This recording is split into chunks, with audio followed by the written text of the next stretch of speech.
I'm Sarah. Standing in the lobby of this two-story building, surrounded by my family, I'm flooded with a mix of emotions. The grand opening of Cornerstone Housing, a project born from the ashes of a family conflict, is a testament to how far we've come. But it all started with a betrayal that felt like the end of the world. My family has always been a complex web of relationships. My father, Henry, built a prosperous real estate business from the ground up. He's a man of pride and tradition, with a firm belief in the hierarchy of our family. My mother, Olivia, is a kind-hearted woman who often tries to keep the peace, but she's also overshadowed by my father's strong personality. My younger brother, Jake, 2 years my junior, has always been the apple of my father's eye. He's charming and full of big ideas, but his ventures have a habit of failing. While I worked hard as a financial analyst at a well-known firm, climbing the corporate ladder through long hours and dedication, Jake hopped from one startup to another.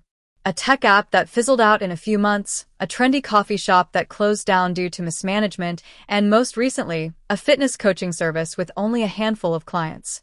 Despite his failures, my father always saw potential in Jake. In his mind, Jake was the one who would carry on the family business, even though Jake showed no real interest or talent in real estate. As for me, my father respected my financial stability, but he often brushed off my achievements with a simple, "That's nice, dear," before turning his attention back to Jake. My mother tried to balance things. She'd call me privately to congratulate me on my work promotions and always remembered my birthday with thoughtful gifts. But in family gatherings, she rarely went against my father's decisions. Years of being married to a man with such a strong will had made her the family peacemaker. Then there's Lily, Jake's fiancée. She comes from a wealthy family, and she's used to a luxurious lifestyle. When they started dating, it became clear that Jake's small apartment wouldn't impress her or her parents. That's when my father started talking about helping Jake move to a better place. The apartment in question was in a high-end neighborhood, far beyond Jake's financial reach. It had all the bells and whistles, a modern kitchen, a spacious balcony with a view of the city skyline. The price tag was hefty, well over what Jake could afford. 8 months ago, my father asked me to meet him at our favorite diner.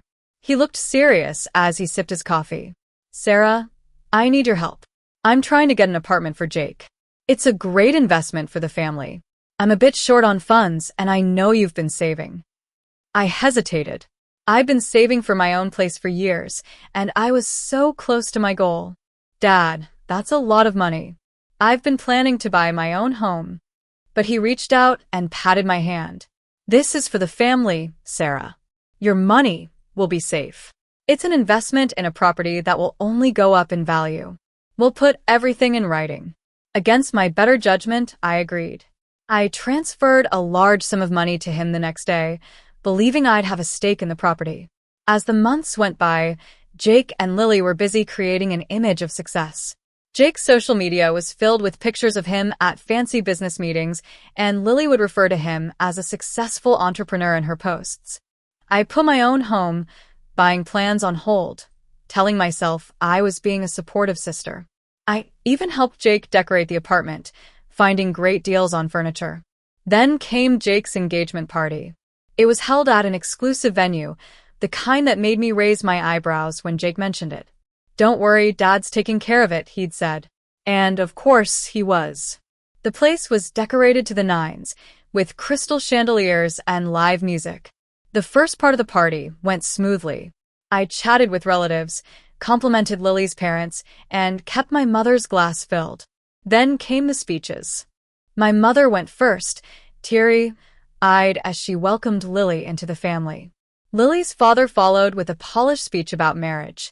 Finally, my father stepped forward, glass in hand. The room fell silent.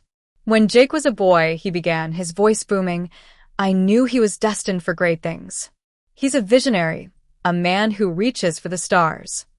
I forced a smile, but my mind flashed back to Jake's failed businesses and the times my father had bailed him out. My father continued, "My son has become a successful entrepreneur, a respected figure in his field. And today, I want to give him something to solidify his future. He reached into his pocket and pulled out an envelope. Here's the deed to the apartment. It's all yours, Jake, free and clear. My heart dropped. That apartment was supposed to be a family investment, and I'd contributed a significant amount of money. I stood there, stunned, as the room erupted in applause. Lily squealed and hugged Jake tightly. My father beamed with pride, and Jake looked overjoyed. I was in shock. I couldn't believe my father had given away something I'd helped pay for without even acknowledging my contribution. I felt a cold sweat break out across my back as I tried to process what had just happened. I placed my glass on a nearby table before it slipped from my trembling fingers. I needed air. I made my way outside to the terrace. The cool night air hit me, but it did little to calm my racing heart. My father soon followed me out. What did you think of the surprise? Jake was so happy, he said, a big smile on his face. I turned to him, my voice shaking. Dad, I contributed a large sum of money to that apartment. You said it was a family investment. He looked at me for a moment, then dismissed my concerns. Oh, Sarah, don't worry about that now. We're celebrating. We can talk about it later. I insisted, my voice rising. But you just gave away something I partially paid for. He frowned and glanced around. Keep your voice down. This isn't the time or place. We'll sort it out later. With that, he patted my shoulder and told me to go back inside and be happy for Jake. I returned to the party in a daze. At 10:30, I made an excuse and left. In my car, the dam broke. Tears streamed down my face as I pounded the steering wheel. All the years of being the responsible one, the one who always gave and never asked for much in return, seemed to mean nothing. The days after the party were a blur. I called in sick to work, unable to focus. I tried to reach my father, but he either didn't answer my calls or gave evasive responses. When I finally spoke to my mother on the phone, she told me she'd found out about the deed transfer the morning of the party. She said she'd told my father he should talk to me first, but he was set in his ways. She also revealed some of the patterns in our family.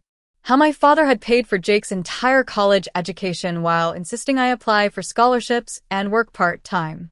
How my 18th birthday gift was a second-hand car, while Jake got a brand new motorcycle. I was angry and hurt. I decided I couldn't just let it go. I met with my best friend, Mia, who told me I needed to confront my father properly. That night, I drafted an email to my father, listing my contribution to the apartment, attaching the bank transfer receipt, and formally requesting repayment within 30 days. My father's response was that we'd discuss it at Sunday dinner. When I arrived at my parents' house that Sunday, I was surprised to see Jake and Lily's cars in the driveway.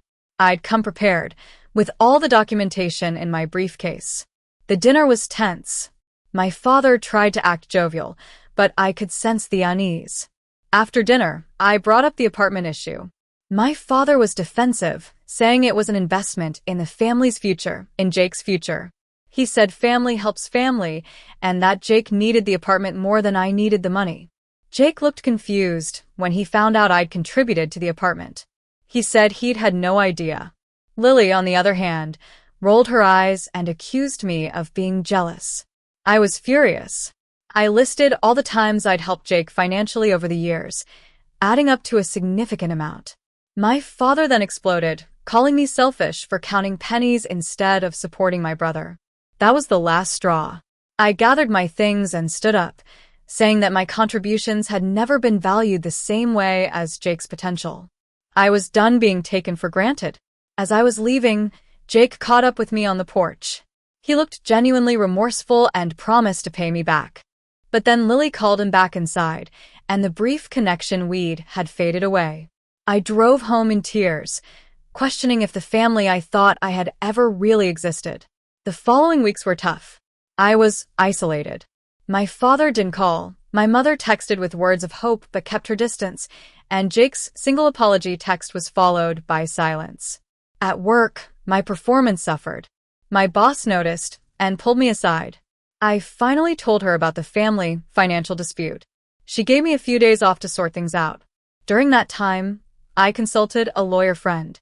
He told me that without written documentation, it would be my word against my father's.